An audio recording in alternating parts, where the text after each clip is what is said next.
Should I just start? I think you were ready to go when you're ready to go. Yeah. Let's Okay. just do it. All right. Well, welcome everybody to Darkstar Magic, and welcome everybody online to the online version of Darkstar Magic. My name's Erik Arneson. Tonight, I'm going to be teaching this class here about spirit scrying. So, did you start recording? Okay.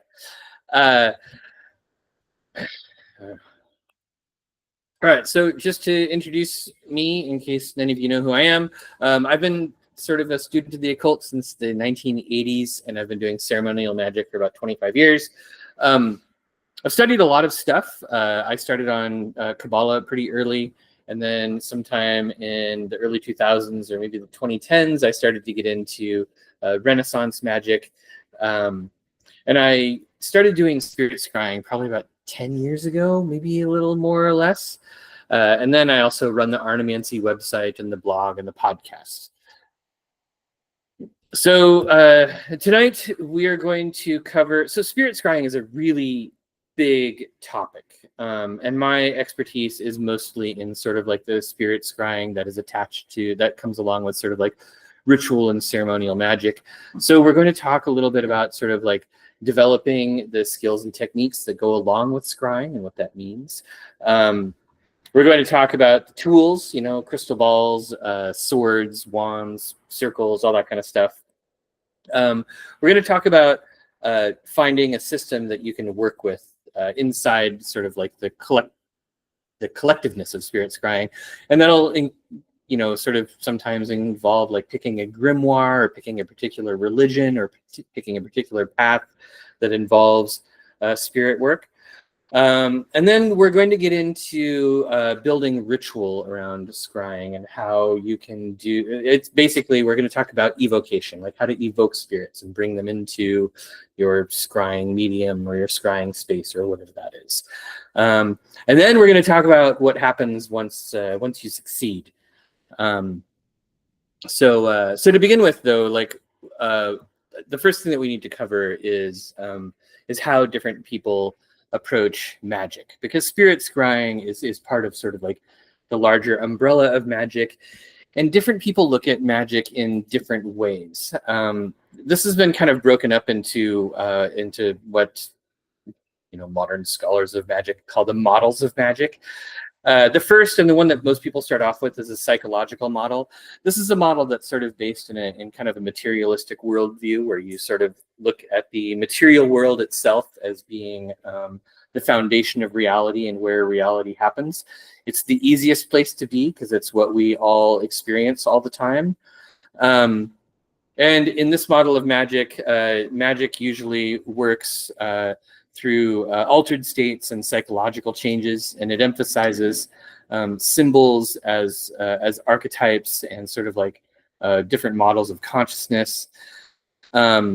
And it works really well if you are just starting out, or if you're sort of like working with some sort of like syncretic system where you're bringing a lot of stuff together and trying to like knit together different traditions. But it does sort of have a ceiling that you can hit where, you know, basically, if magic is just psychological, then magic is limited by the limits of psychology. Next is the energy model.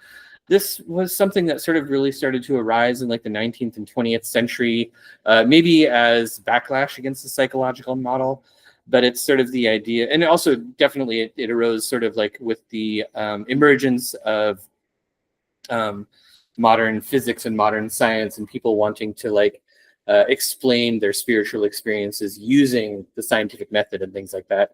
The energy model operates through like the manipulation of subtle energies. There's a lot of focus on things like chakras and auras and energy fields. It's very popular in New Age magic and also in Eastern influence practices.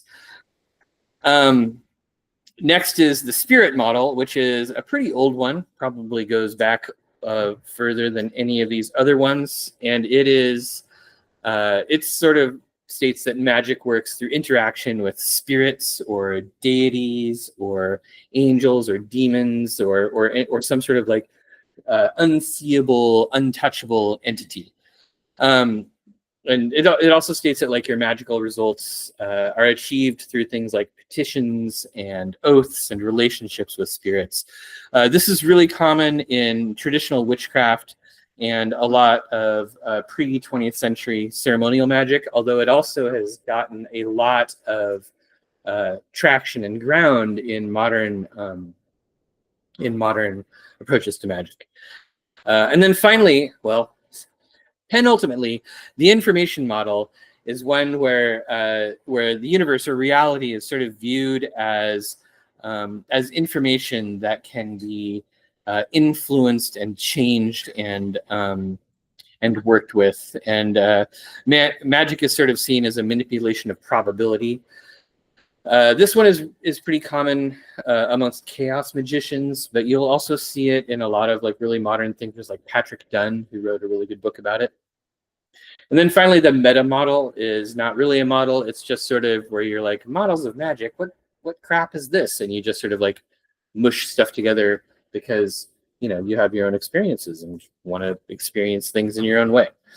The reason that it's important to look at these is that I'm going to be talking mostly from the spirit model tonight, although I don't know that I am 100% a spirit model sort of person. It's the easiest way to talk about spirit scrying and the easiest way to look at this topic. And it'll change, like, you know, what is a spirit? And the idea of a spirit is different depending on how you're approaching this particular topic. I do want to say that like the like one of the oldest words we have for spirit, like daimones, like from ancient Greek, is something that describes everything from you know, demons to angels to gods to heroes to, you know, the dead or ancestors, all that kind of stuff. So it's a really broad word. In the psychological model, spirits are seen as aspects of the psyche. In the energy model, they're seen as sort of complex energy patterns or various energy fields that you can communicate with.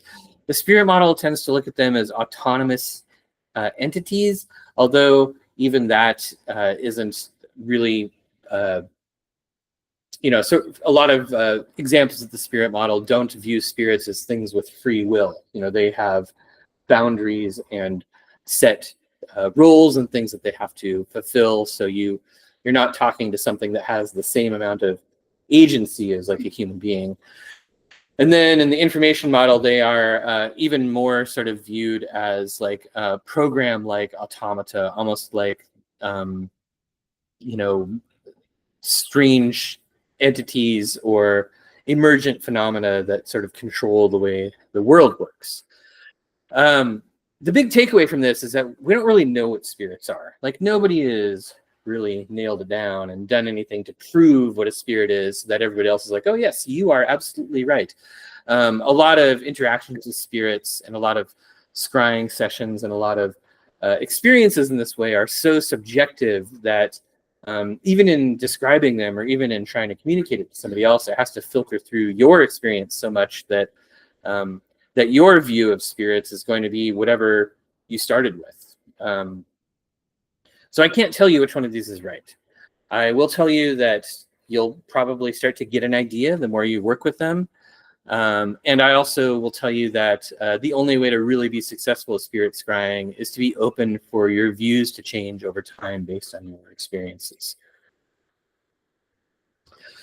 So one of the first things, all right, eschatology, great big word. So eschatology is sort of like a description of what reality looks like to you. We all have this, even if we don't think about it very much. And we all already have sort of like a built-in thing that comes from our culture and our upbringing and our religion and our spiritual or inner practices that sort of like has created in us a picture of what the greater cosmos looks like, the non material world. Like what is it? Is it is it sort of like, the Renaissance thing where you've got like the planetary spheres with underworlds? Is it based on like Dante's Inferno? Is it based on something that I don't even know about? Like, this is something that it's important for you to understand before you get started, because if it's not broad enough, it will quickly break.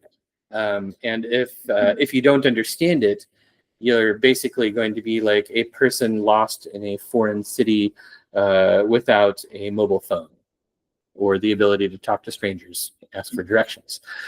But eschatology will frequently talk about like where spirits come from.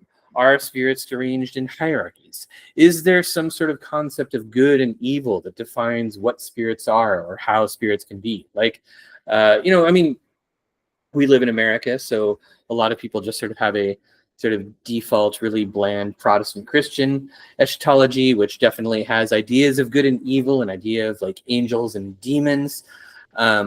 But if not, if you practice a different religion, like, is there such a thing as an evil spirit? Is there such a thing as a good spirit? Are they all following programs? Like, are they able to have the facility to do either of those things, or do they just do what they've been programmed to do? And again, these are the sorts of things that, like, if it were answerable in any sort of real way, somebody would come up with some sort of eschatology that everybody would be like, yes, this is provable. We all agree with this. So this is something that you will sort of have to, even if you don't have a really clear idea of this to begin with, you'll figure it out as you go along. Okay, scrying tools. So this is possibly like the most fun part, second most fun part of this. Scrying tools are what you use when you are doing spirit scrying operations. And these are things that are usually used as either focuses or ways to sort of, lose focus or go into trance states with. The most classic, of course, is the crystal ball, but crystals of all sorts have been used. Here we have a quartz crystal ball and a quartz crystal point. People who use crystals, actually, I was in an online discussion about this recently. Some people really like crystals that have a lot of imperfections and stuff in them, and others want their crystals to be like perfectly clear, so they're like glass balls that have like no defects in them. And there's a lot of sort of discussion about this. There seems to be this idea, especially in modern times, where so many people are sort of rooted in like a materialist first worldview, that you're only successful with spirit scrying if you have some sort of like physical manifestation of the spirit. But even just a little bit of practice will start to show you that frequently that's not really even the case. Like, you're not ever really going to, or let me not put it in such absolute terms. It's very unlikely that you will ever really see an actual spirit manifest in a crystal. You will probably have a sort of imaginal experience. Some people do have the ability to sort of like have physical visions of spirits, but it's not common, and don't let it stop you if you can't. And these sorts of crystals with all their imperfections tend to be really good for that sort of thing, because it gives a lot of stuff for your imagination and your mind to work with. We'll talk about that in a little bit. Reflective surfaces of all types are also very common. You'll see here that's the obsidian mirror that John Dee used when he was doing his Enochian work at the beginning of the 17th century. But you'll find that, like, depending on the system you're working with, different grimoires, different magical systems will call for different kinds of surfaces or different kinds of things to be used for spirit scrying. I really like black mirrors, for instance, but I've used all kinds of stuff. I wish I had a cool obsidian thing. I've never actually scryed an obsidian. That'd be fun to do. But I do have like a silver bowl that I use when I'm scrying sort of like lunar spirits or moon spirits, and I really like it because it's a little old and tarnished, and when you look down at it, it kind of looks like a full moon, so it kind of works for me. But all kinds of reflective surfaces can be used. But like that silver bowl idea, sometimes the scrying surface will reflect the nature of the spirit you're trying to scry. So that's something to keep in mind when you're looking for something to scry into. But at the same time, if you find something that works for you, you can probably use it for any kind of spirit scrying operation. In the psychological model, reflective surfaces are sort of said to be effective because of a couple of things that happen in our brains. One of them is the strange face in the mirror illusion, where if you stare at your face for long enough, especially if it's some sort of warped surface, it will start to distort and change just because of the way our perception works. And the other one is an effect called Troxler's fading, where it's an optical illusion that sort of like restricts your focus. And for this, those sort of like imperfect quartz crystals are really good because you can like focus on one thing and everything around it will kind of like fade out and become weird and wavy and fuzzy. What is that? Troxler's fading, Troxler. There are you've definitely seen it before. There are lots of cool optical illusion effects for it, like the gray screen with a bunch of black dots in a grid where you stare at one and like the ones around it change color, those sorts of things. Like it's a trick of the eyes.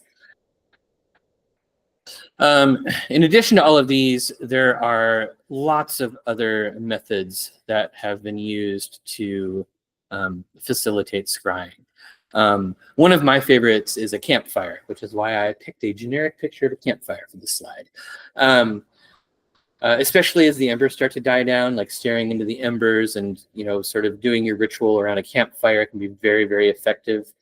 Some people just use like a bowl of water. Some people use a bowl of water into which they spill like oil or ink to sort of create like weird patterns in the water. And there are a number of fire gazing things. Campfire is one of them. Another one is like staring into a candle and sort of focusing on a candle. But all of these things give you kind of a thing to focus on that is maybe a little unusual or has something unpredictable or changeable about it. Especially with like crystals and things like that, you'll usually have candles around it, so there will be flickering flame regardless that will sort of change the surface. It's something to kind of a big part of spirit scrying is being able to put yourself into a trance state, and we'll talk about that in a second. We will talk about that on the next slide. All right, so the skills, like before you get started with scrying, there are some things you have to do first. The first skill, and this one is just an important skill if you're doing any kind of magical work or any kind of occult work, is meditation. It teaches you a bunch of important things about how your mind works. It teaches you how your focus works. It teaches you how you think, like meditation forces you to spend time with how your mind talks to itself or doesn't talk to itself, right? Like some people have internal monologues or internal dialogues and some people don't. Some people have intrusive thoughts or intrusive images and some people don't. But through meditation, you can spend time identifying your thoughts, getting comfortable with how your mind works.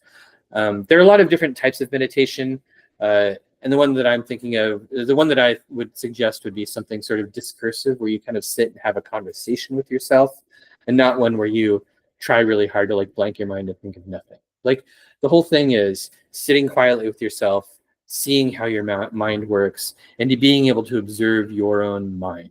Like this is incredibly important because a lot of scrying happens in the imagination, and the imagination is not okay. So you have to get rid of your modern concept of what the imagination is. It is not some sort of like childish whimsy to eliminate, but the imagination is the place where creation happens. It's the place where the images of the higher world sort of like filter into your own consciousness and your own awareness.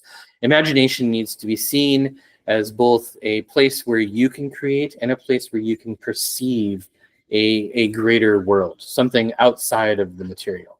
So playing with the imagination, using the imagination, even during your meditation practices, is very useful because you will start to see what your imagination can do and how it works, where images come to you from, what you can create in your own imagination, and those sorts of things. So yes, imagination as a tool of perception, imagination as a faculty of perception is extremely important to cultivate. So that's something that you need to do before you can scry spirits really successfully. The next is banishing. We'll talk about this a little bit more. Banishing or exorcism or something of that nature is something that sort of exists across traditions, and you've probably come across it if you have done Thelema. If you're a Thelemite, you've probably encountered Crowley's version of the headless rite. I can't see what's it called. The bornless rite, but it doesn't have like a Liber something. Liber Sonnet. Liber Sonnet. But you might have encountered the lesser banishing ritual of the pentagram, for instance. You might have come across, like, there's like some sort of Pauline exorcism rite that's very short. But there's all sorts of different rituals and things that have happened kind of like across traditions that are good for banishing. And this is sort of like your ripcord, your parachute thing that you might need that at some point, especially if you're working with spirits that are like scary or possibly dangerous. So practice those, and that's where memorization comes in, because you want to memorize that banishing that you pick. That needs to be in your memory. You need to be able to just pull it out of your pocket like a lighter or a pocket knife or a credit card and be able to just use it immediately. So that banishing ritual is very, very key. Memorization in general is really good for like ceremonial magic spirit scrying, just because anytime you memorize a ritual and you're able to do it like from the heart or from the memory, it will just be better. It will avoid disrupting your focus. It'll keep you from looking at a book or a page, and it will allow you to keep your focus on your scrying surface or your scrying medium. So that's just like, get ready to memorize some stuff. Which might limit what you work with, but also it's good for you. Memorizing is good for you. I don't mean to sound like your 9th grade English teacher, but it's true. All right, so next, let's talk about systems. I said picking your grimoire. I should have said picking your system, but I had this cool picture of old books. I was like, this will work. So a lot of different systems have similarities, and I am going to talk about sort of things that are grimoires or grimoire adjacent. They tend to have their own, they tend to have similarities, but also like a unique approach that is sort of tied to whatever religion or culture they originally came from. Some of them are entire magic systems of their own. And some of them you can just bolt on to something else. Some of them are adaptable and you can change them around, and we'll talk about some of those. But many of them will have things like spirit catalogs or their own rules for spirits or their own sort of like ritual frameworks that you can sort of adapt and use. A lot of them have like intricate magic circles or lamans and protective sigils and things of that nature. This is where I'm unfortunately going to tell you that in addition to all of the work from the previous slide, there is like reading homework that goes along with doing this. You will want to kind of do a little bit of research to figure out what's going to work for you. Because I can't cover all of them, unfortunately. Spirit scrying is such an enormous topic that there's been, over 2,000 years of spirit scrying with us. One of my favorite collections of spells and magical things to work with when it comes to spirit scrying is the Greek magical papyri. These are really old, but also really fun. They are papyri or magical spells that were written down by like Greco-Egyptian priests at the, right around 2,000 years ago, maybe a little bit more sometimes. So it's probably some of the oldest available material we have for this. Almost all of the Greek magical papyri includes some sort of spell or some sort of ritual that involves working with spirits. But it does require a little bit more work. So while it's the oldest books, I put it first because it's the oldest, but it does require a little bit more work, so you might want to consider it a little bit more intermediate or advanced. But the bornless rite, the headless rite, is from the Greek magical papyri. This is a great one for pagans. If you're non-Christian, especially if you have a religion that sort of ties into any of the Mediterranean pre-Christian religions, it's a great place to start, especially since it's so syncretic. It like teaches you how to steal from every other religion you find and use other religions' materials in your own stuff. It also has something that I really, really love, that the barbarous names, the chanting of barbarous names. Like the Greek magical papyri is filled with it. So you can just sort of like have these amazing rituals where you're chanting like these weird ass names that themselves put you into a trance and are a weird, weird thing to memorize. So that's a good one. I like this one. I don't know if it's a good starting point, but maybe it is. There's some good books that'll help you get started. Stephen Skinner has one. I wish you pulled that off the shelf too. I don't know if you have. It's back over there. Can you give us some examples of the barbarous names? Do you have any intrigue? Let me think of. Well, now that I'm on the spot, maybe not. But like, there are names like Tubus. Some of them are really guttural. They'll have. I mean, some of them are very long. Some of them you'll recognize, and some of I can't write at the moment. But I wish I could. I'm sorry. I was going to say, I got it right here.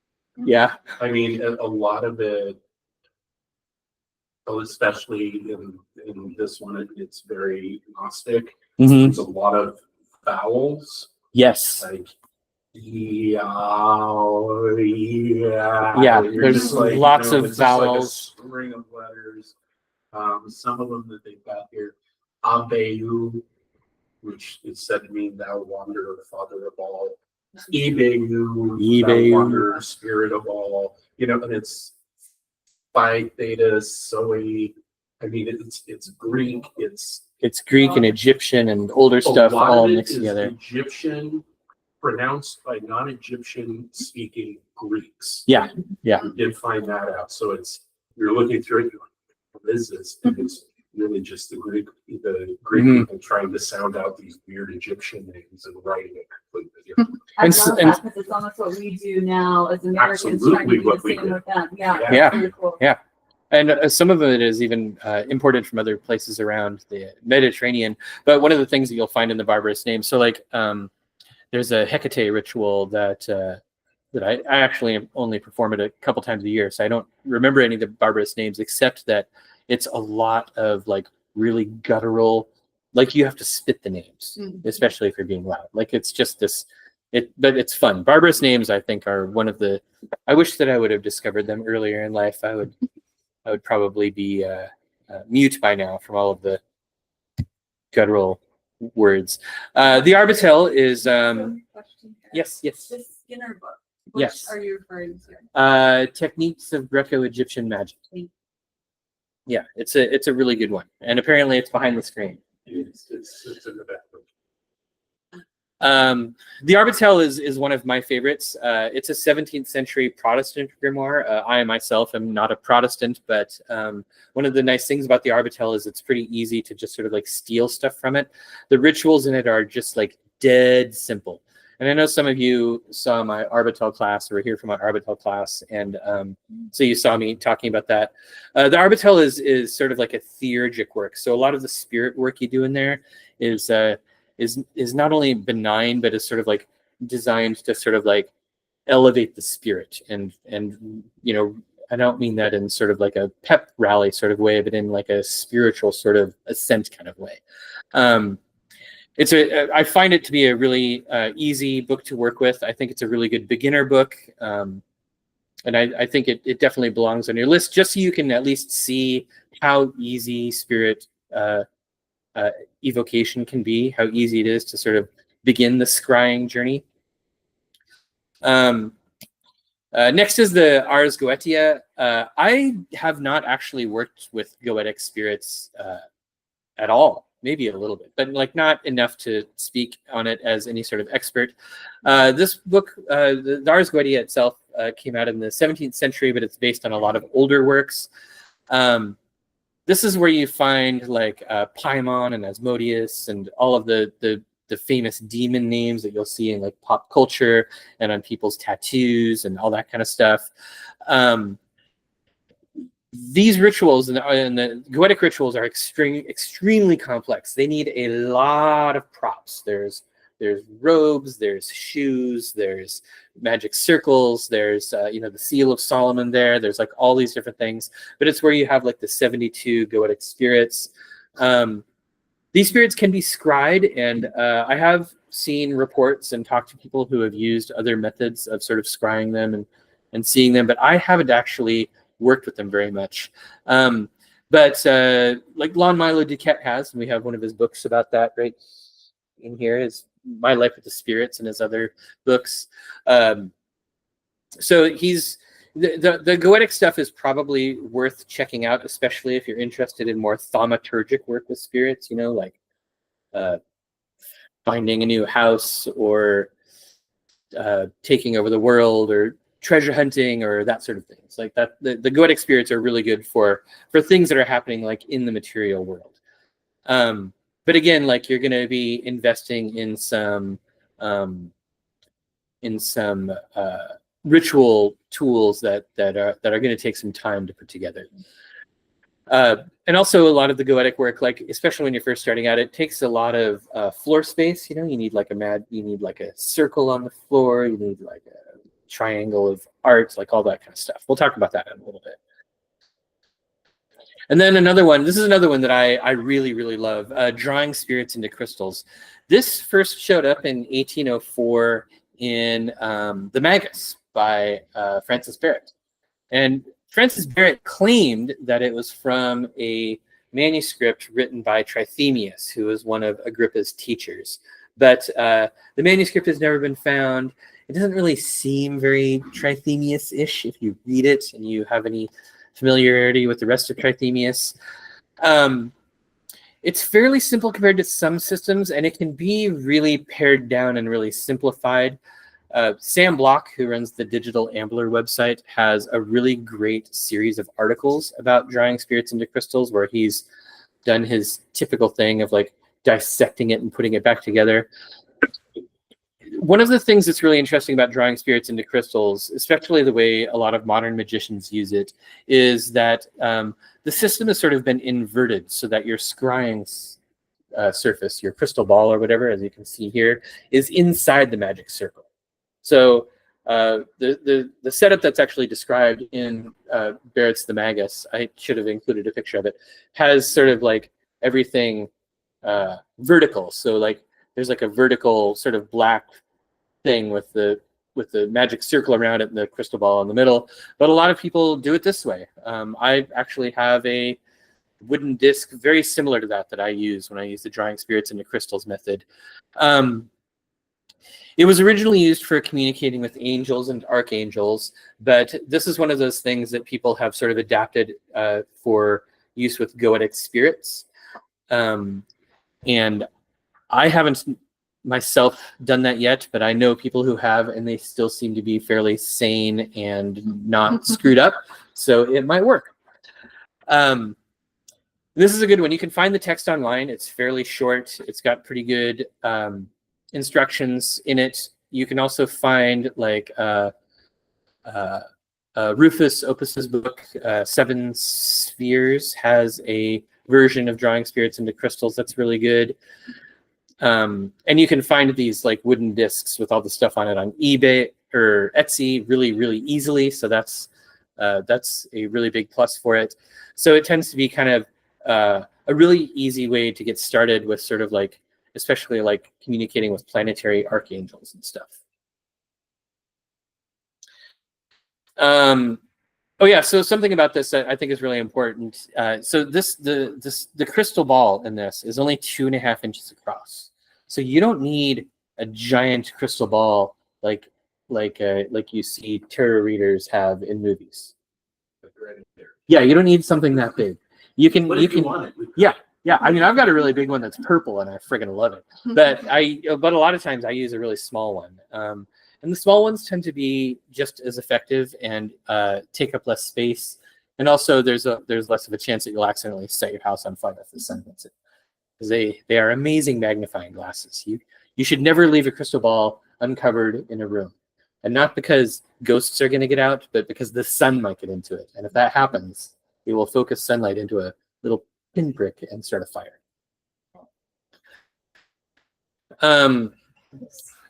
Yeah. But also ghosts.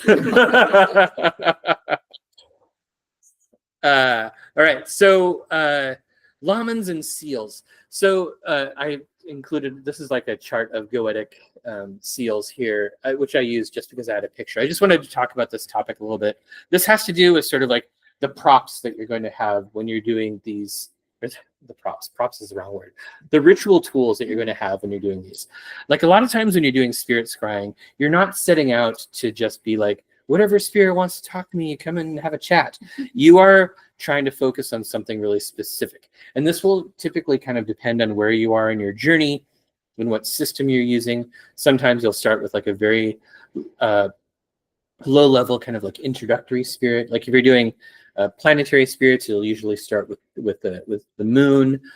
Sometimes you'll start with something other than that, depending on the system. But almost always you will have sigils that you will either have on your altar or in your ritual space, or sometimes that you will wear. A lot of systems have things where you like make a laman that you actually like wear on your chest, or that you have on that you pin to your clothing. Sometimes it'll be right next to your crystal ball. Sometimes it'll be something that your scrying surface. Sometimes it'll be something that you kind of like focus on before you look at your scrying surface, or you might want to have it like next to your scrying surface so you can see both at the same time. But don't neglect this. Like those seals and those sigils are very important. They help focus you into the mindset you're supposed to be in.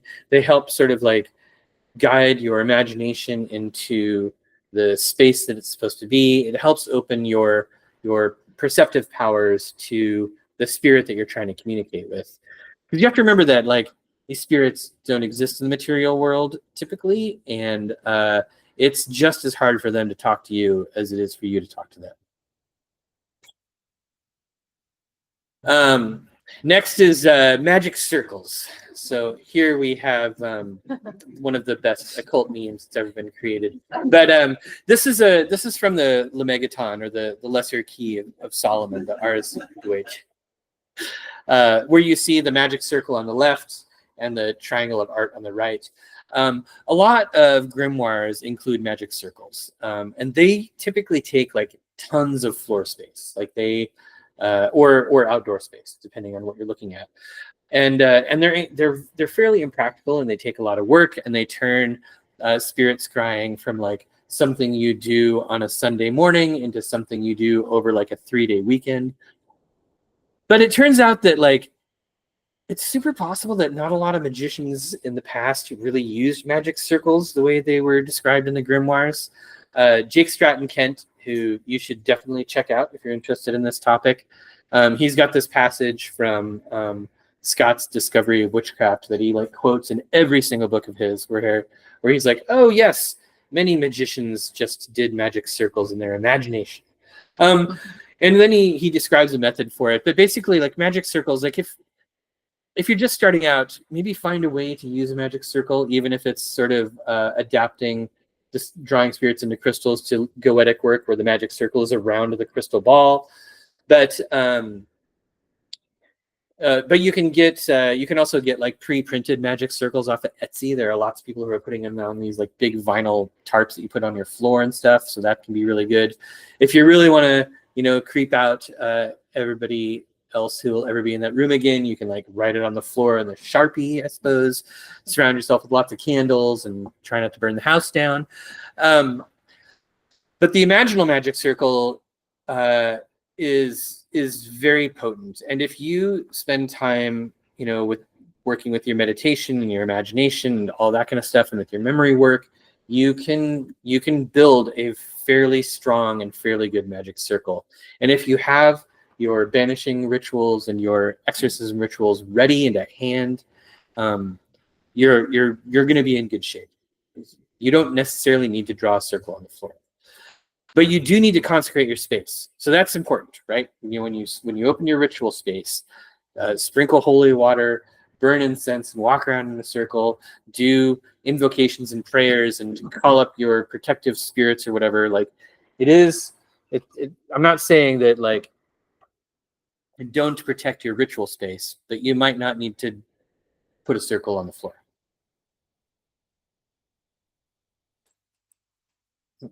Hopefully nobody online is yelling at me about that. And there are also going to be a bunch of other ritual implements, right? Every system has them. There are going to be wands. A lot of European stuff, especially like Goetic magic, will necessitate like a brand new hazel wand. There are lots of daggers and swords that you can find in different grimoires that have magic symbols inscribed on them. All of these are really good things to have if you want them or need them. I think it's really important that if you can, you should make them yourself. Everything you do to invest in this work is going to help you get closer to results. But you can also get stuff that other people have made. There are lots of craftspeople out there who are occultists and who are well versed in this stuff, who are making really good ritual tools. Vestments, by which I mean clothing, is also very important. Do not wear your street clothes when you are scrying spirits. Have clothes that are specific for ritual. Now, this will depend on your means and whatever you've got. Like, I went through a big experience of making my own ritual robes and found it to be extremely efficacious and enlightening, but that might not be the case. Maybe you'll buy robes online. Maybe you'll have some colored Batman costumes that match your ritual. I'm not going to judge you. I think that would be super cool. I'd love to come over and help if that's the case. But like, vestments are very, very important. You need to make sure that what you're wearing is clean. Yes. Oh, go ahead and finish. Oh, I'm cool with the question. I was just gonna say you made a mention of making your own implements. That's deal. Mm-hmm. I think it's key to keep in mind that if I go online somewhere and I buy a sword, it's just a sword. It's just a thing. Yes. It does not become a magic weapon until I consecrate it to that. So I am creating that thing, even if I didn't hammer out the metal or do it. Oh, yes, absolutely. Never hesitate to just get your stuff, but then you have to consecrate it, make it. You do, yeah. And you do that's have to where make. you're creating. Yeah, absolutely. Yeah, that's really important. Consecration of your items is very, very important. I was going to cover that in the ritual portion of it, but that's very important. Like, all of your stuff, you need to consecrate it. You can't just take something off the shelf. Like, I have a dagger that I've used for decades now that I think I got when I first did like my first Golden Dawn thing, and it's like this real chintzy, like Egyptian-ish dagger that I mean, you guys would laugh if you saw it, but I consecrated it. I've used it over and over again. I've consecrated it over and over again, and it's effective for me. And a lot of times, you're honestly, like, a lot of the grimoires that we have were passed down to us by super rich people who basically had a ton of free time and a ton of money and could just spend tons of money on like lion skin belts and golden lamans and magic swords and all this crap. But We probably don't. You know, I don't really know where you get. I mean, I guess Marcus makes swords probably. Does Marcus make swords? He makes knives. Yeah.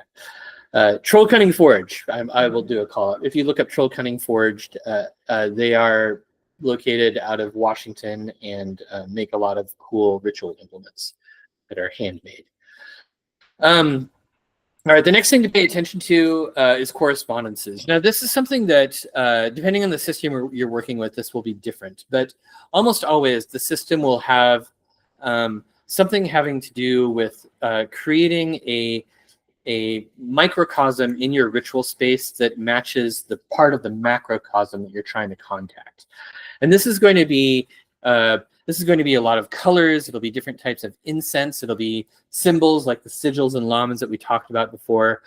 Sometimes, like if you're working with the Picatrix, it might be really specific types of clothing, you know? So like in the Picatrix, it tells you if you want to contact Mars, dress like a soldier. If you want to contact a spirit of Venus, dress like a courtesan. Like, you know, you have to sort of pay attention to the things that that the system is telling you to do. And you need these in order to make sure, it's like, you know, it's like you're dialing a phone number, right? You need to make sure that you get all the digits right. Sometimes there will also be offerings of food and drink. This is also very system dependent. Not every system will require these sorts of things, but I've found that food and drink can be a huge boost to how a ritual works. Find the right thing, and it tends to attract the spirit you're looking for. Actually, Rufus Opus's book has some great examples of that. But sometimes you'll find things that just work. You know, so I've found that like Madeira works really well when I'm doing rituals for Venus, for instance, because it's kind of green and it's sweet and it's delicious. So, huh? What is Madeira is a fortified wine from the island of Madeira. It's near Spain somewhere, in the ocean. All right. So, okay. So next, let's talk about having other people around. So, some magicians are great at ritual. They're great at memorizing stuff. They're great at doing all that stuff. But they find that they can never get sort of like the ability or the confidence with their own scrying to really trust it. But they can find other people who are really good at scrying. So one of the classic examples, of course, is John Dee and Edward Kelly, who worked together as magician and scryer. Another great example is Frater Ashen Chassan, and what was his scryer's name? I don't remember. Well, anyhow, he had like a Gaelic name that I can't recall, but it's common. Like it's not. You shouldn't be afraid or dismayed if you're unable to develop your own scrying skills. You might find somebody else who's really good at it, and you might find that you can work as a team together. So that sort of classical pairing of a magician and a scryer shows up in grimoires quite a bit. A lot of the Renaissance grimoires have this sort of like really uncomfortable thing where it's like, find a virgin child and that will be your scryer. But I would not, I would say don't do that. It's creepy. So you probably have a really weird friend who sees things already, and maybe they'd be a really good scryer. You don't know.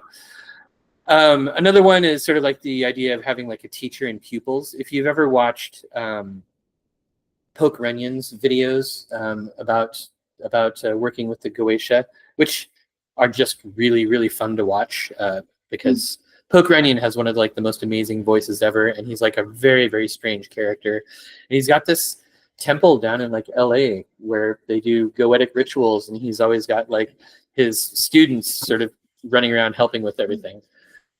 And then also sometimes the system that you're using might call for multiple people. One of the examples that I could think of is like in the Sworn Book of Honorius, there are rituals that are like you can have 3 people in your magic circle. Make sure that they bring the wine.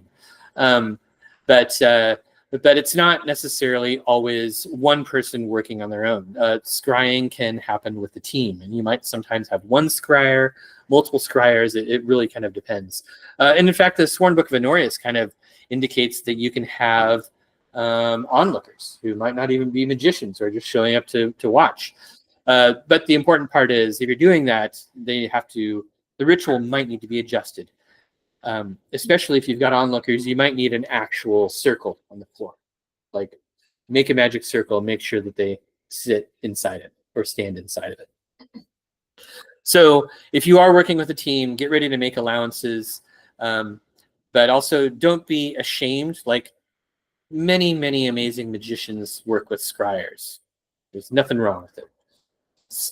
Some people are great at scrying, some people are great at the ritual, and sometimes you just got to team up, All right, now we'll get to the good part, the process. Let's talk about how everything goes together. The first thing to be aware of is that in a lot of rituals, in a lot of grimoires, the PGM has this, there's this concept of ritual purity. And ritual purity is usually called for in a way where it's like, you must fast for this many days before doing this ritual. You must abstain from sex for this many days. You must go to confession this many times, or various things like that. Like, there'll be some sort of requirement that puts some hardship on your life. But the goal of this, I think, a lot of times is to not only like attain some sort of additional purity for the self, but to get you in the right state of mind and the right state of awareness and preparedness for the ritual, because you have to like give up things for days on end. So that's something to be very important, aware of. Some rituals will require that you do a certain number of prayers on days leading up to it, like novenas or things like that. But then when you start to get into it, we're going to drill down into the rest of these. You have basically something that opens your ritual space and prepares it for use.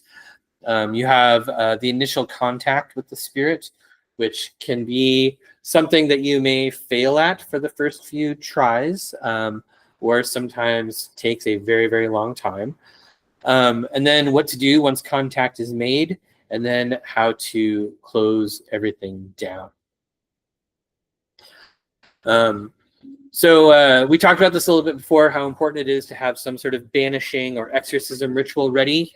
Make sure you have an escape plan before you go in, especially if you're talking to something scary like, Saturn or Asmodeus.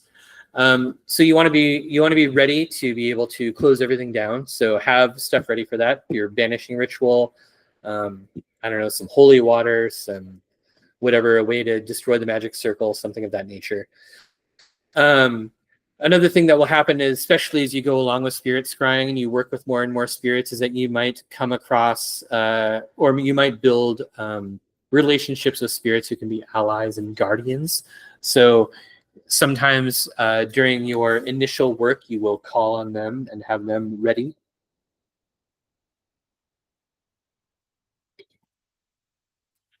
So just have that ready in case things go wrong. They probably won't. I don't think I've ever had to do any of this stuff. I've been shut out by spirits, but I've never been like attacked by them. So you're probably going to be fine. Just have it ready just in case. Like a fire extinguisher for your crystal ball. All right. So you start everything. All your rituals should start with some kind of benediction. Benediction is totally the wrong word. I think the right word here is invocation, but it feels really weird when we're talking about evocation. Basically, it's a prayer. It's a prayer that dedicates the work you're doing to the deity that you work with. It's something that may not require a lot of additional ritual, depending on the system you're in. Like maybe there's some incense involved, or like lighting a candle, or doing some sort of prayer that is very meaningful for you. That's just sort of saying like, I'm dedicating this ritual to you. I'm dedicating this space to you. Because what you're trying to do is is raise your ritual space into kind of something that is larger than the material world. So you begin with something of this, like this. If you don't have something like that to connect with, you should probably find one. If you don't believe in anything like that, then you probably aren't going to believe in spirit contact to begin with. But you can kind of think of it as not only like calling for divine guidance, but also as sort of like a statement of intent, where you're saying, this is ritual space, this is divine space, this is where I, the magician, am doing my work. Well, can I ask you a question? Yes. So you say that, like, if you don't believe in something like a higher power or, something of that nature, then you probably wouldn't consider this at all. But we also established early on that the psychological model is a valid enough to use model in spirit work. So in that case, what would you kind of indicate, or like what is normal? I don't know. Pray to Freud. Holy guardian angel. Holy guardian angel, I guess. Yeah. Or your higher self, I suppose, would be something that you could pray to. But I don't know. I have never used the psychological model, so I'm not really sure how that would work. But yeah, probably your higher self would be a good place to start. Yeah, or fake God, I guess. Even like if your psychological model allows for spirits to be aspects of your own psyche, it probably also allows for God to be an aspect of your psyche. Like Alan Moore or something, like he's saying. Alan Moore isn't really oh god, he is kind of a psychological guy. Is he like praised to like a comic book god or something like that? So then he isn't that like kind of his patron? Yeah, but it's a little more complicated than that. Sure. He's a person who lives in an imaginal realm for sure. But yeah, maybe that might be. I don't know. I don't have a really good answer for that one. But that would be something to think about, because you do need to consecrate your space. And so yeah, maybe a higher self would be a place to start.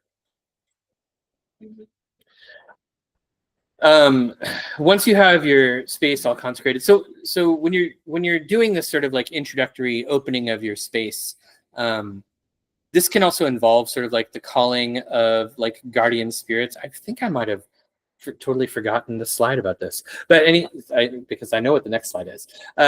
So you might call on protective spirits. One of my favorite rituals for this is in the Picatrix, where for every planet it has like these spirits for every direction that you call on, with these great names that you like chant out and stuff. And then sometimes you'll also have some systems will have like an introductory spirit that you have to evoke before you evoke anything else. So that's something that also happens here in this step, or maybe in the step between this and the next slide. I'll have to make sure to put another slide in here in the future. All right, so next is the calling the spirit stage. And this has a lot of different forms depending on your system.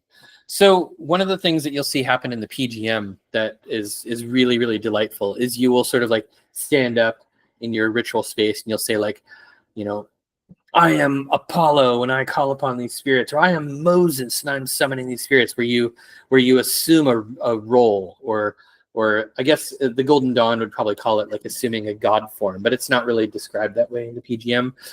So sometimes you take on the persona of somebody who has the authority to call on these spirits.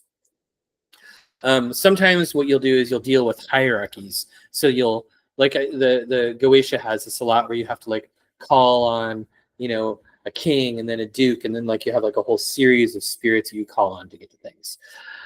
Sometimes there are really specific prayers and invocations that are used for the spirits that you're looking for.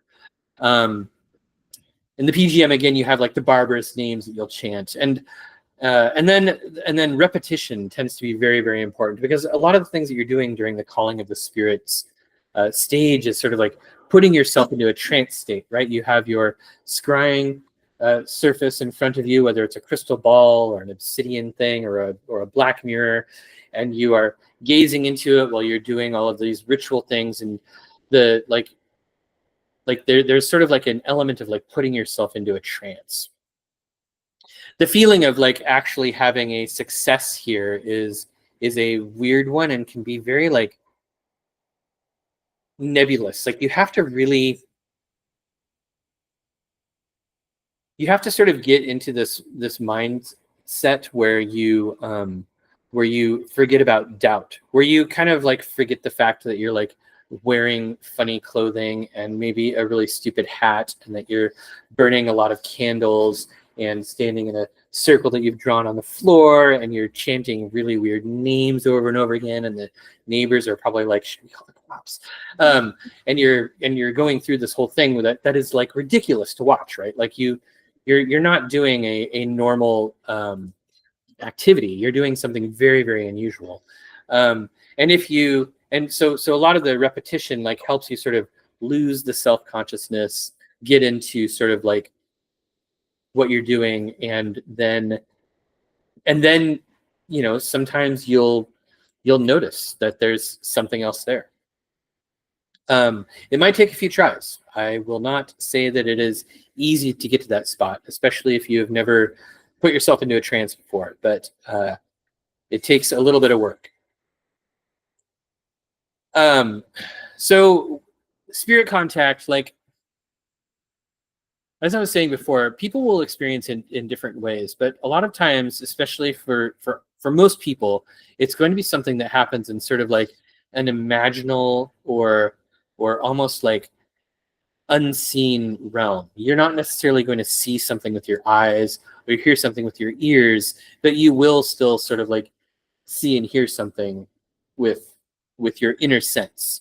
And you'll know when it's there, especially if you've been, working on figuring out what is your mind and what is not your mind, and it'll be distinctive. It's one of those things that like you'll know it when it happens.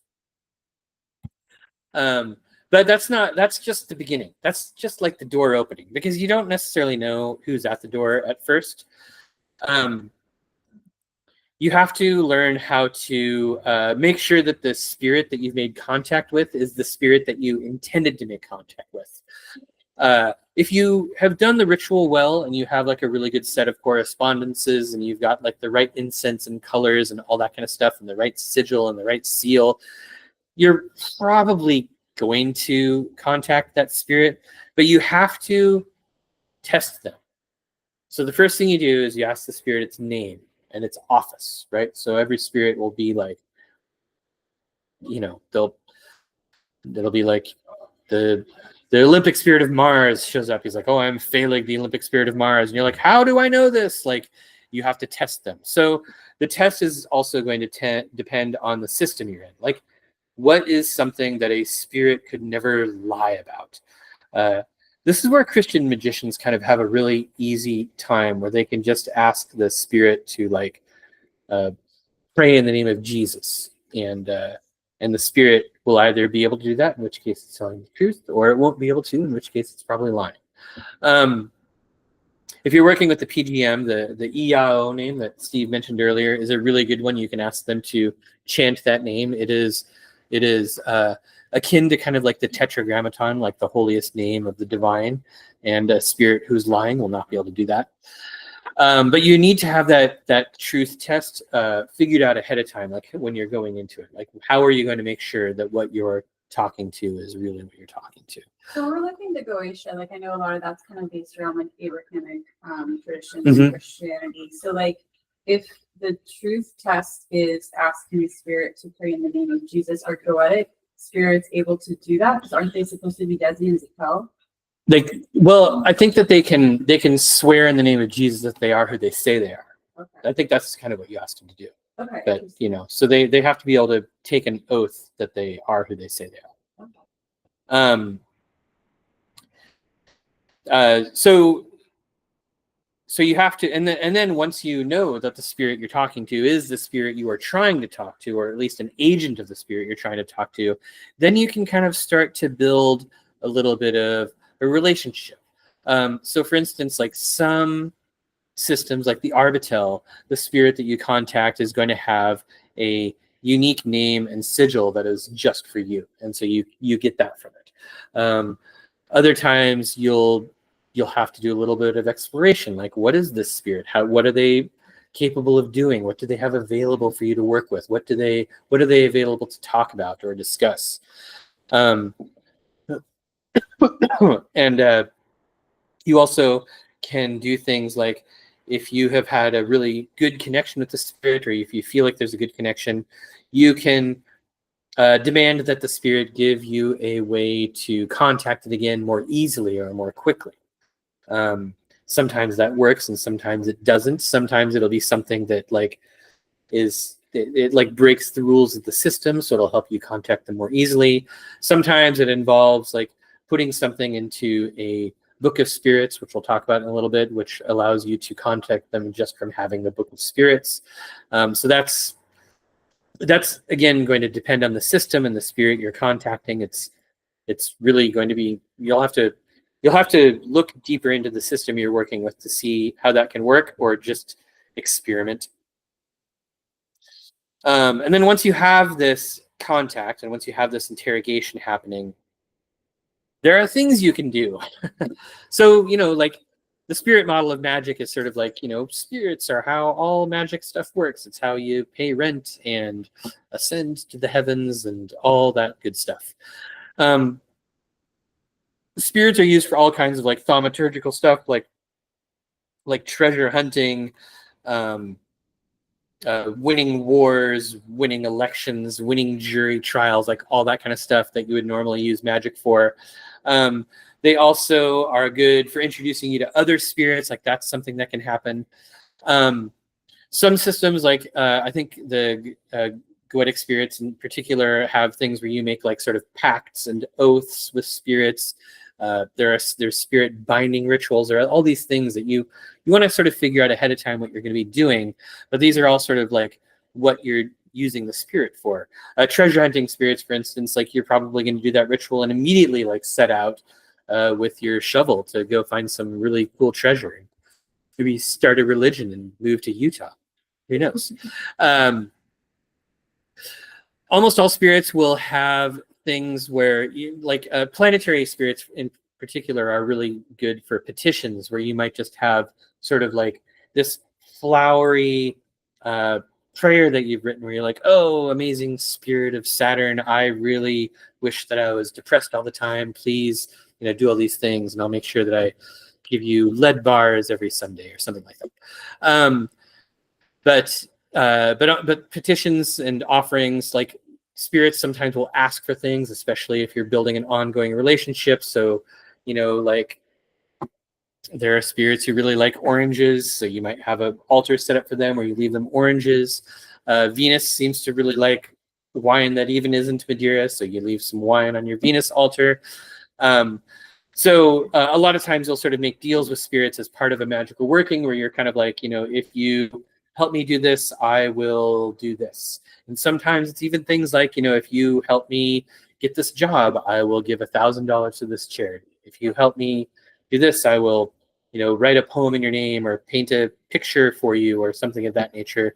It's really going to kind of depend. Sometimes it'll be things that you are good at or comfortable with. Sometimes it might be things that you're uncomfortable with. You kind of have to make those decisions when it happens. Spirits can give you like instructions for new rituals and new spells. They can introduce you to other spirits that it might be more difficult to contact. Lunar spirits in particular are amazing for that. They are probably the best ones to start with. Spirits of the moon. They are the gateway to all the other celestial spirits. They're really good ones. Some of them can act as like personal guides or teachers, especially if you're doing things to like contact your holy guardian angel or contact some sort of tutelary spirit. That can take a long time, but when it works, you can have a spirit that is just hanging out with you, that helps you. And then many other things, like I guess the cosmos is the limit. I can't necessarily list them all. So one thing to pay attention to, though, when you're doing these sorts of spirit conjurations and spirit operations is that sometimes there are limits, right? So like the Arbitel, for instance, tells you that you can't communicate with an Arbitel spirit for more than 1 hour. So, watch the clock, make sure that you pay attention to the time. Remember that you still have to do all your normal, ordinary world things like make lunch and use the bathroom and all that kind of crap. What is kind of the consequence of limit? Is it just like the spirit is like peacing out after that, or is it like it can get you into trouble? I'm not sure. I don't know that I've ever hit a limit. Spirit scrying can be a little exhausting and weird. So I'm not sure that I've ever made contact and then stayed in contact for that long. Does the Arbitel, for instance, like kind of warn you about why, or does it just kind of arbitrarily? It just says 1 hour. I don't think it gives a consequence, but probably. Huh? 1 hour, like a planetary. A planetary hour in the Arbitel for sure. Yeah. So yeah, contact them in the daytime in the summer. But I'm not sure. I mean, it might just be that it fizzles out, or you lose connection, or something of that nature. I don't know. I honestly have not tried. I have never needed to go that long. Okay, and then once you're done with all of that stuff, the most important thing when you're done, you need to perform the part of the ritual is usually called the license to depart. Almost every ritual will have something of this nature, but it's basically just a thing that says, like, this ritual space is closed. Every spirit who is here assembled can now go about their business. Apparently, one of the things that happens when you're doing this sort of spirit contact is you do attract other spirits. So, like, stuff will be kind of hanging out and watching. Like, you'll have a gallery or an audience. And the license to depart is sort of a way of saying, like, okay, everybody go back and do your normal jobs. Usually a lot of times some license to departs include sort of like a blessing on the spirit, sort of like, God or whatever, watch over the spirit who contacted me and make sure they do a good job and give them health and long life or whatever. And then you just sort of set things back to normal. And this isn't the same as a banishing. Banishings can be kind of like hostile. They're sort of like, everybody get the hell out of here. A license to depart is more like, the meeting's over. You don't have to go home, but you can't stay here. You're like walking them to the door and them. Yeah. Maybe a little forcefully, being like, okay, we're done. Go home. I really like to. So you'll develop your own thing as you do this. You've just spent a certain amount of time in trance, and that can be kind of weird to come out of, especially if you're doing the ritual on your own. I like to have a bell that I only ring when I'm doing license to depart rituals, and then also I like to eat and drink something that wasn't part of the ritual, that wasn't part of the session itself. And that helps me sort of ground and get out of that space. And then, of course, change out of your ritual clothing, because that is only ritual clothing and you shouldn't wear it afterwards.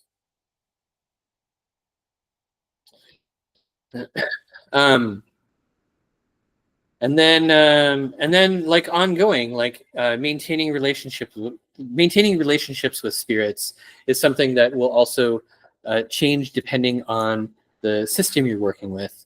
But some spirits you might work with so often that they might warrant their own altar or their own working space. Sometimes spirits will have to be like summoned in like a particular direction, like you have to face south for this one and north for this one. So maybe you'll have an altar that is set up for just that spirit or just that type of working.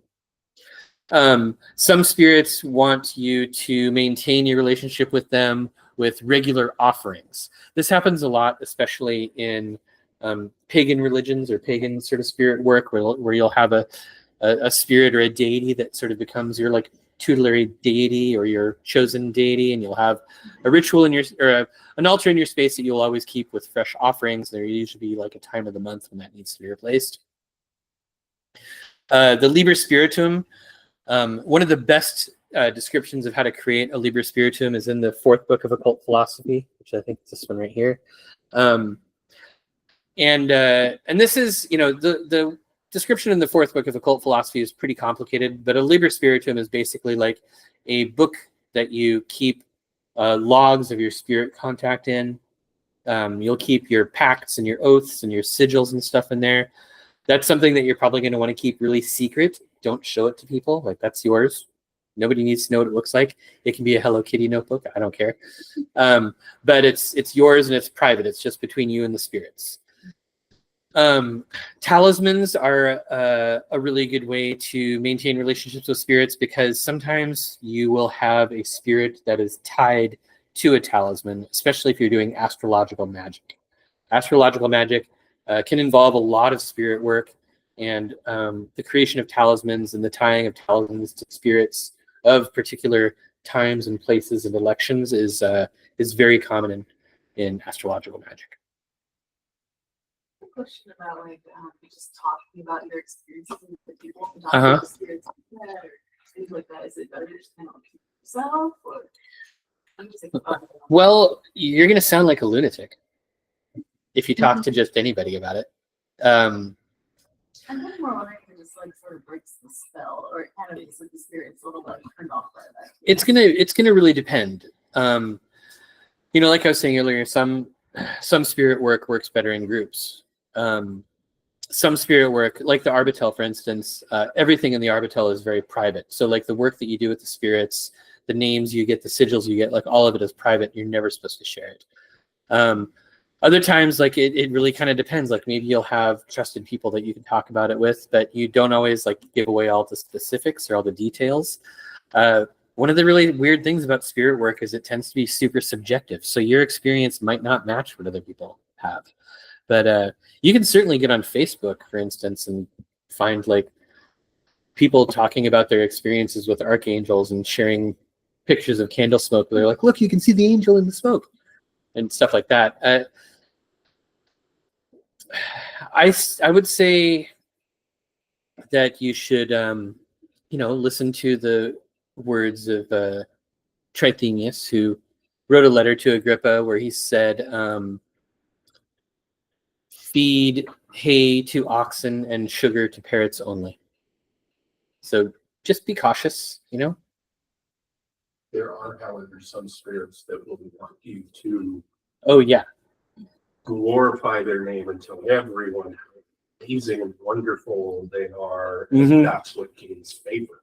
Yes. That can be the offering. It can Yeah, be it can be the it offering. be altar. It could be a number of different things. Sign on your wall going, hey, this is awesome. This is cool. Oh, for sure. Yeah, there are plenty of spirits who are like that too. So again, like that, I guess, talking to a spirit will be a lot like talking to another person. Every one of them will have different things that they want and don't want. Yes. Question here. Can you please talk about the difference between the spirits in these systems and human spirits? I can a little bit. I can talk about that a little bit because it's the things that I say aren't going to be things that everybody's going to agree with. But like, so one of the special things about humans is like we also are spirits, like everything else. But part of our relationship with the material realm means that we have free will, which gives us agency that other spirits that exist in other layers of reality and other layers of the cosmos don't have. We get to choose who we are. We get to choose what we do. We get to choose to be better or be worse. And also we get to experience the material world and all of the wonders and joys and crap that comes with it. So like we're here for a reason, and but we are still spirits. We are just existing in a part of the grand scheme of things that is different than the other spirits. And depending on where you look or what you believe, like we have some element of us, our mind, our nous that sort of ascends back to the divine, just like every other spirit. We just have agency in the material world and the ability to make decisions down here that can be good or bad.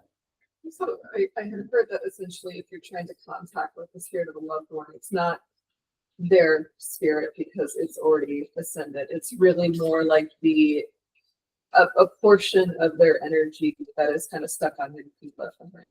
Yeah, and that's a really, really old idea, right? Like the Egyptians had this concept of like the human soul being divided into different parts that experience different things. So like the personality is sort of like a shell that gets shed, and maybe some portion of it may remain behind. So maybe like personality or memory or something like that might remain in some space that you can contact, but like the rest of the spirit, returns to the source. So yeah. I think that's probably true. I didn't talk at all about necromancy or contacting the dead in this because I don't really do that in my practice, but it is on my next slide. It's just a bullet point there. Sorry. But yeah, so I'm just going to go to the next slide. So spirit scrying is, of course, a really, really enormous topic, and most of the stuff I've covered here has just been in the realms of like the Western esoteric tradition, especially when it comes to like ceremonial and ritual magic and grimoires and that kind of stuff. Astrological magic involves spirit scrying and spirit contact, as I already talked about. Ancestor work is a type of spirit work. I don't have a whole lot of experience with that, so I don't really talk about that very much, or I'm not going to try to teach anybody how to do that. Necromancy, contacting the dead. I've done it a little bit, not enough to tell you what works and what doesn't and what the dangers are. And then, of course, there are long-term projects in spirit scrying, especially in possibly in every single tradition. And these are vast and worthy of like lots and lots of work. But this would include grimoires like the Book of Abremelin, where you try to contact your holy guardian angel, and it takes like 6 months of work. The Sworn Book of Honorius, which has, something like 50 prayers that you're supposed to like memorize and recite and do these long things. Contacting like your tutelary spirit in the PGM can sometimes be a very, very long project. So there's spirit work that can take a very long time, and spirit work that isn't that you would basically be building up to it by working on the stuff that I've covered tonight. And so those are definitely some other really important topics. Like I said, it's vast. There's a ton of things to cover. There's more to research than I could do in an hour and a half. But it's a start. So hopefully it's a good start. So anyhow, I am totally happy to take some questions now. And yes. I have a question. All right. So it's maybe a little bit involved, but I do divination. I use some different systems. Started with Horary and then I got into Upset. And I've recently, within the last year or so, been working with different deities for each divination method. And I got some feedback recently that it's not, all but one of them are not happy with how I'm doing it. Well, okay. I mean, did they give you ideas of why they were unhappy? No. I'm a little stuck. Maybe I'm approaching it all wrong. Do you have well, I mean, I it is kind of an impossible question. I suppose my first suggestion would be to use a form of divination that doesn't involve contacting a deity. That would probably get you a start.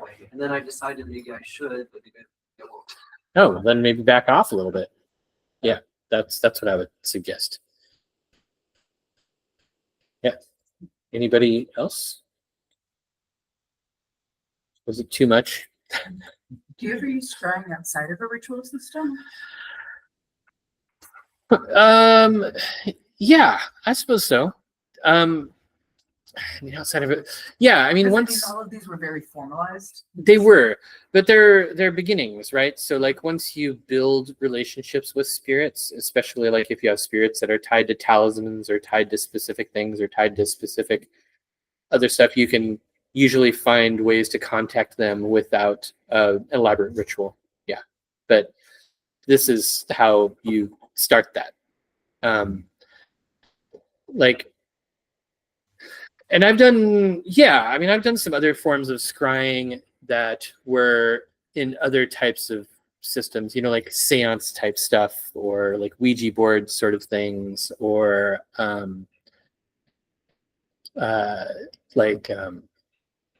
oh, what do they telemetry or what do they call it when you read an object? Is that telemetry? I feel like that's something else. But yeah, so yeah, I have a little bit for sure. Not enough that I would consider myself an expert in them, though. Although Ouija boards are very fun. Kind of to piggyback on the, maybe not necessarily trying to get away from the ritualized context, but just like, what would you recommend for like kind of first steps to dip one's toes in? Because like we talked about a lot of this approach, like from these books, some of them are quite elaborate.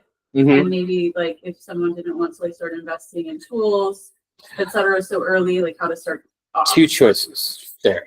First, the Arbitrum.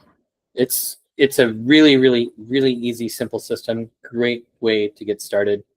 Not even a very long book. I think it's right here.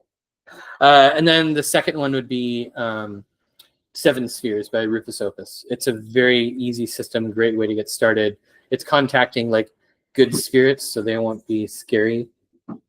Or, and so that's similar to like, because I know like with the Goetia, for instance, and I'm sure other systems too, like kind of part of the idea is like when you're doing spell work yourself, you're like kind of generating and using your own energy to do that, and it can be tiring versus the Goetia isn't like that in the classic sense. That's more of a modern sort of approach where you consider that's more of like an energy model approach. Well, what I was getting at is so like that's kind of like more like I suppose the spell work way of doing it versus working with spirits when you're kind of like almost employing these spirits to do that for you. Yeah. So like I'm curious for like Seven Spheres, for instance, where you're talking about like these benevolent spirits, is it the same kind of thing where you can kind of like ask them to do like more practical work for you? Yes, kind of. It's not going to be as physical as the Goetia, but yeah, you can still use them for that. Sure. Yeah. Yes, online person. Yes. Oh, I can go over to the online person. Have you ever heard of someone combining astral travel with scrying? Yes, I think that a lot of people who do sort of like the astral projection, astral travel sort of stuff, consider it a type of scrying, or they're very closely connected. So yeah, that's definitely yes. I was going to say I've some my own personal experience. Because all magic happens on the astral plane. Right. And so this too, one of the ways that I've used in the past is to get into my astral temple, my body of light, and imagine that I'm sitting in front of a big mirror. But I can't see my reflection because it's not physical. Yeah. But using that mirror as this type of doorway that I am then scrying into and actually projecting myself through. Yes, I've done that too. That's a good way to do it. I guess talking about astral travel, some people use that term to talk about like out of body experiences. So I'm not. It's a very vague term, but yeah. I mean, the astral temple technique. That's definitely a really. I don't know if that's what it is. Yeah, I'm not sure. Yeah. Yes. Question, like how do you approach some of the more obscure items that are required from some of these texts? Like they'll be like, you need a crocodile's eye from like the night of this time or whatever, and like some people say like get as close as possible or something similar, or like what has been your approach to that? I would say that it's important to remember that a lot of these texts, especially the ones that have survived and made it down to us, were written by people who were stupid rich. And they could just get that shit. Yeah. And it's probably not that necessary. So I usually don't worry about it. I usually am just sort of like, I'm never gonna get a crocodile's eye. I'm never gonna get a lion skin belt. I'm probably never going to have a giant fancy sword. Do you substitute something else for it? And how would you kind of come to the determination of what you would substitute, or do you just forego it all? Well, fortunately, we have a lot of we nowadays have grimoires and books that were written by poor people too, so we can see what they did. And a lot of times they just didn't have that stuff. They were just sort of like, I have my mom's soup spoon. It's made out of wood. I've got like this knife that I used to like eat some steak last week, and I'm just using these for my tools. Like, it turns out that we can take a lot of it inspiration from like cunning folk and hedge workers and stuff who were just sort of using things that they had around. People used the stuff that they had available for a long time and were very successful with their magic. So we don't necessarily always need to try to make everything exotic and sparkly and fancy, even though I do like exotic, sparkly, fancy things. That question actually came up in one of our previous classes on the Goetia, speaking of the lion skin belt, whatever. And the instructor on that class was like, of course, you're not going to get a lion skin belt. Not with today's world. I mean, you're not going to go hunt a lion. Yeah. But you can use something that's leather, for example, and purpose was it that? to this. It's basically what it's saying. Oh, yeah. It's the intent. It's the consecration of the Well, there you item go. to be, I guess you it's intend possible. to be rather than, oh my gosh, it's nitpicky here, it has to be done this way. Yeah. Something I'm curious about with that though, because like I understand obviously like this is different times, different kind of like classes of folks, but like I am curious because some of that stuff is so like rare and precious seeming, right? So like is there a certain amount of like that energy of like it still being something that is difficult to find or precious in some way that kind of affects its usefulness? Maybe even Possibly. I mean, it may even be a matter of putting yourself in danger to go out and hunt that lion. Yeah. Hundreds of years ago, and Yeah, I think that's a good way to look at it because, especially like even when you talk about ritual purity, a lot of that is just sort of something that is reminding you of how special the work is, right? So like putting something into it, like putting it's something not into it, like there's an element of like sacrifice that Right. you put something into it. So sometimes like maybe that might be the case, but at the same time, we've got testimony that people weren't even using real circles. Yeah. And that's kind of the idea with like chaos magic and that sort of thing, right? Like more about like the decision of what it means to you. Yeah. For sure. Yeah. I mean, chaos magic, even though it likes to pretend, it didn't invent anything. It Right. just stole stuff. Or reinvented things, maybe, rediscovered things. Or like try to break it down to like their opponents in some cases. Yeah, for sure. Yeah. But I don't know. Like I honestly don't know that I will ever have, like a dedicated room in my house that I can put a magic circle on, and like I don't think I will ever have that experience, so I can't tell you how much better that experience would be. How do you feel about working outside? Like I think working outside is friggin' amazing. If you ever get the chance, you should do it. Like, yeah, absolutely. Some like the Sworn Book of Honorius has rituals that have to happen outside, and sometimes there are some rituals that deal with like chthonic or like earth spirits or like goetic spirits where it's like dig a pit, do your ritual in a pit. So sometimes you have to be outside.